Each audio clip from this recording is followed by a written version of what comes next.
사사기 7장 1절부터 8절까지의 말씀입니다.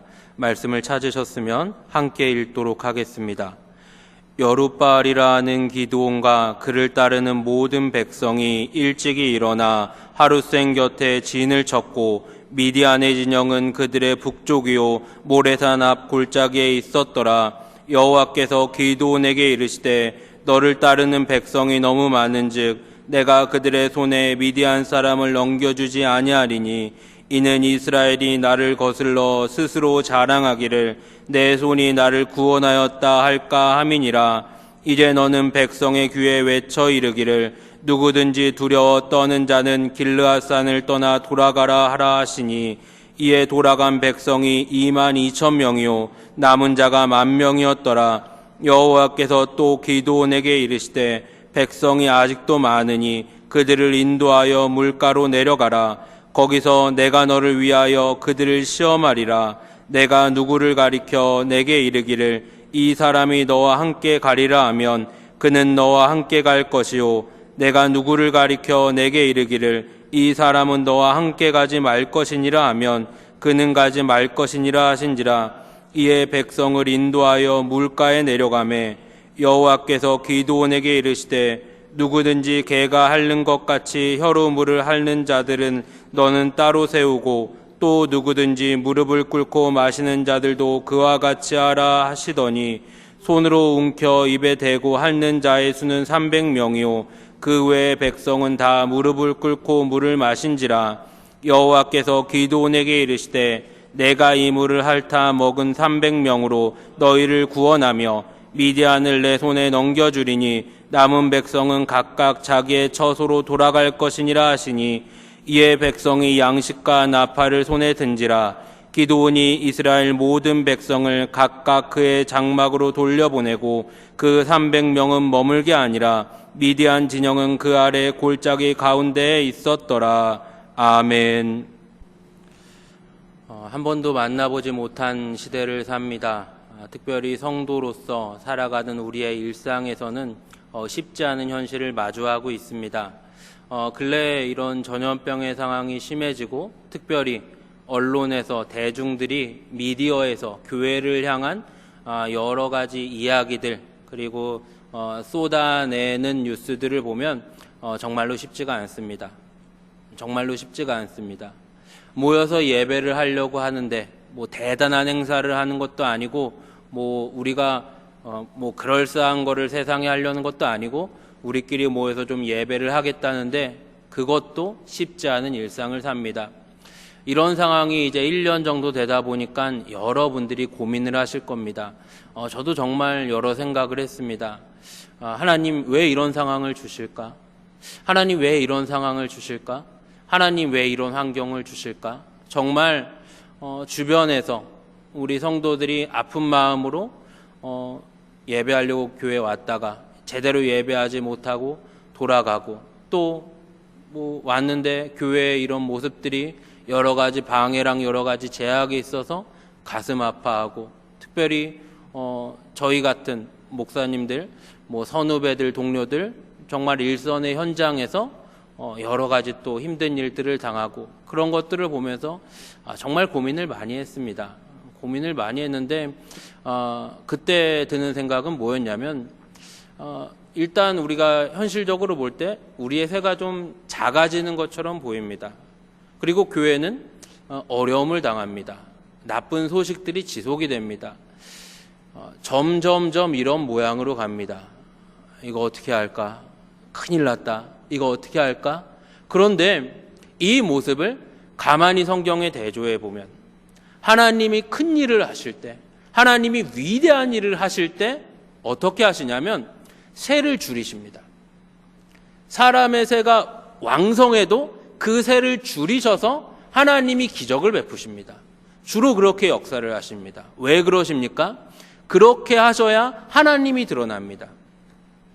인간적으로 우리의 모임에 새가 클 때 그때도 하나님은 일을 하십니다. 그런데 특별히 하나님이 드러나려고 하실 때 하나님이 영광을 받으시고 하나님이 시대와 여러 가지 상황과 환경을 초월하셔서 이건 하나님이 하셨다. 이건 하나님이 하셨다. 이건 하나님이 살아계시지 않고서는 설명할 수 없는 일이다. 이런 기적. 모든 믿는 자, 모든 불신자들 열방에 하나님이 하나님의 살아계신가 하나님의 현현을 드러내려고 하실 때 보통 우리의 세를 줄이시고 우리의 몸집을 줄이시고 기적을 행하셨습니다. 대표적인 사건이 어떤 사건이냐? 바로 오늘 살펴보려고 하는 기드온과 300용사의 사건입니다. 익숙하게 알고 있고 우리가 너무 잘 아는 내용인데 가만히 보면 오늘 본문이 되는 사사기 7장 1절에 시작에 보면 좀 의미심장합니다. 기드온을 말하는데 뭐라고 말하냐면 여룻바알이라는 기드온을 소개합니다. 지금 하나님이 기드온과 300용사를 추리셔서 큰 일을 하시는 장이 바로 사사기 7장인데 1절부터 뭐라고 쓰시냐면 그 시작부터 여룻바알이라는 기드온으로 성경은 기술하고 있습니다. 이것은 무엇입니까? 이제 진행되는 사사기 7장의 사건, 이스라엘과 미디안의 전쟁이 한 나라와 한 나라의 전쟁이 아니라 여룻바알의 사건이라는 겁니다. 한 나라와 한 나라가 싸우는 국가 간의 전쟁이 아니라 바알과 더불어 싸우는 전쟁이 바로 사사기 7장의 이야기가 되는 겁니다. 여룻바알의 에피소드는 이렇습니다. 하나님이 기드온을 부르십니다. 미디안에게 굉장히 어려움을 당하고 있을 때 이때 하나님이 사사 기드온을 부르시는데 제대로 타작도 못하고 있어서 어디 좀 이렇게 땅 파놓고 숨어서 타작하고 있는 기드온을 부르시고 기적을 보여주셔서 하나님이 기드온을 진짜 부르셨다는 걸 알려주시고 그 기드온에게 먼저 무엇을 시키시냐? 바알의 제단을 헐어버리라고 합니다. 그 당시에 추측해 볼 수 있는 건 이렇게 동네마다 그 동네 그 지역에 유지가 되는 사람의 집이 이렇게 좀 컸을 겁니다. 아니면 그 사람 소유의 부동산이었을 겁니다. 거기에다가 그 동네 사람들이 같이 이렇게 사용하는 회당처럼 같이 사용하는 뭐 이렇게 시골 가면 이렇게 그 뭐라 그러죠? 이렇게 마을 회관처럼 이렇게 공간을 썼을 건데 거기다가 바알과 아세라를 세워놓는 겁니다. 그러니까 지금 이스라엘이 이렇게 어려움 당하는 게 극도로 타락한 상황이 외부에서 왔던 문제가 아니라 이스라엘 안에서 심각한 우상 숭배가 있었던 겁니다.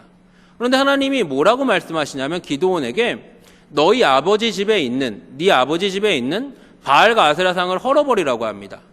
그러니까 기드온의 아버지가 아마 이 동네 유지쯤 됐을 겁니다. 그래서 기드온이 그 집안 일꾼들을 데리고 가서 밤에 바알과 아세라상을 부셔버립니다. 그러니까 동네 사람들이 막 흥분을 하고 난리가 났습니다. 이거 난리가 났습니다. 우리 마을 회관에 바알상, 아세라상 부서졌으니까 이거 범인 잡아야 됩니다. 막 난리가 났습니다. 처음에는 기드온 아버지도 막 같이 잡자 하는데 분위기가 좀 이상해요. 근데 가만히 보니까 누가 했냐면 자기 아들이 한 겁니다. 그래서 이거 안 말리면 큰일 나겠어요. 그래서 사람들 막 몰려오고 아들 죽인다 하는데 기드온 아버지가 사람들 데려와서 이제 상황을 정리합니다. 이 동네 유지기도 하고 사람들이랑 관계가 좋았으니까 조금 더 대화가 잘 됐을 겁니다. 아니 당신들 생각해봐라. 바알이 진짜 신이면 바알상 부서뜨린 내 아들 기드온 바알이 알아서 처리하지 않겠냐? 바알이 알아서 죽이던 살리던 할 거 아니냐? 사람들이 또 막 흥분을 합니다. 그래도 우리가 뭔가 해야 됩니다. 그래도 우리가 우리 지역이 화를 당하기 전에 저 바알과 아세라상을 부신 저 사람을 잡아서 버려야 됩니다. 중재를 합니다. 바알이 진짜 신이라면서 바알이 살아있는 신이라면 가만히 있겠냐? 뭐 딴 일 있으면 내가 책임질 테니까 가만히 두고 보자 해서 마무리가 되고 그때부터 바알과 더불어 싸운다라고 하는 좌우명 여룻바알이라는 이름이 기드온에게 붙여집니다. 그래서 너무나 잘 알고 있는 기드온의 300용사 사건은 이 시작부터 바로 영적인 전쟁이라는 걸 하나님이 선포하십니다. 이런 에피소드가 지나가고 이스라엘의 미디안의 대군이 쳐들어옵니다. 이번에는 그 소규모의 접전이 아니라 제대로 쳐들어옵니다. 추산하기는 한 13만 5천 명 정도가 쳐들어와서 이스라엘이 급하게 징집령을 내립니다. 몇 명이 모였나 보니까 3만 2천 명이 모였습니다. 그래도 좀 모였지만 비교하자면 13만 5천, 3만 2천 될 수가 없는 숫자인 겁니다. 그 당시의 전쟁은 뭡니까? 머릿수의 전쟁입니다. 세력의 전쟁입니다. 다른 게 필요가 없습니다. 너무나 초라한 숫자가 모였지만 목숨 걸고 싸운다면 어떻게 좀 버틸 수도 있지 않을까 하는 숫자가 모였습니다. 그런데 하나님은 분명하게 이 싸움이 영적인 전쟁이라는 걸 알리십니다. 모아놓고 집에 가고 싶은 사람 가라고 합니다. 2만 2천 명이 갑니다. 3만 2천 명 중에 2만 2천 명이 갑니다. 10,000명이 남습니다. 기드온과 이제 전쟁을 준비하는 중심이 되는 사람들은 어떻습니까? 굉장히 떨렸을 겁니다. 한 명이 10명 죽여도 못 이깁니다. 이거 어떡하나? 이때 하나님 뭐라고 말씀하시냐?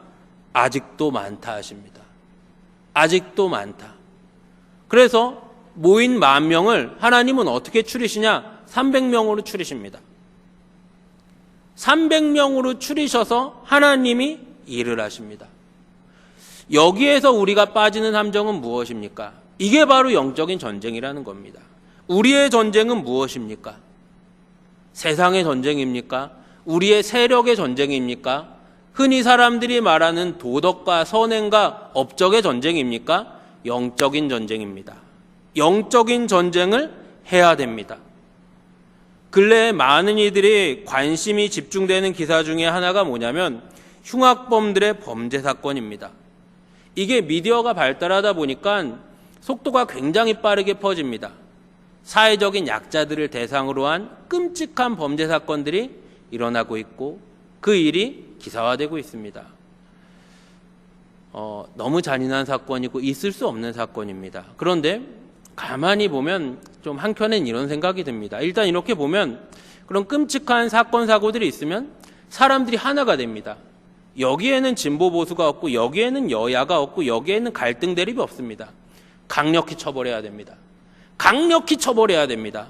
강력히 처벌해야 됩니다. 엄벌해야 됩니다. 어떻게 그럴 수가 있습니까? 여기다가는 막 욕을 써도 누가 뭐라고 하지 않습니다. 오히려 잘한다고 박수칩니다. 그런데 우리가 가만히 옆에서 보면 어떤 마음이 드냐? 나는 아니라는 거죠. 나는 저 죄는 안 지었다. 나는 저 정도 나쁜 사람은 아니다를 말하고 있는 겁니다.